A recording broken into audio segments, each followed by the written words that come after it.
je vous présente la chambre qu'on a transformée donc en bureau. Besoin de calme pour travailler. Dans cet hôtel, demandez la chambre 102. Depuis un mois, elle se loue à la journée ou demi-journée entre 30 et 50 euros. L'idée est née un peu pendant le confinement où on était fermé, où on n'avait plus du tout d'activité. Alors on était déjà sur des démarches de coworking, de nouveautés, mais on s'est dit il faut rebondir, il faut avancer.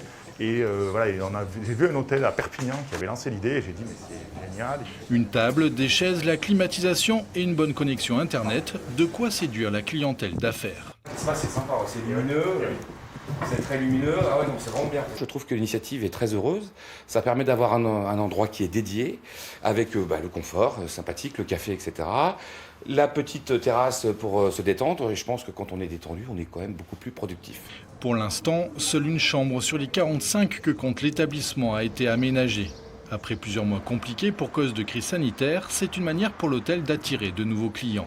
On ne va pas gagner un gros chiffre d'affaires, ça ne va pas du tout compenser l'activité qu'on perd. L'idée, c'est vraiment pas de faire du gros chiffre d'affaires. L'idée, c'est de rendre service et d'utiliser nos mètres carrés qui sont vides. À Rodez, les hôtels sont encore loin d'avoir retrouvé leur activité de l'an dernier. Entre moins 50 et moins 60% en juin, des réservations souvent à la dernière minute.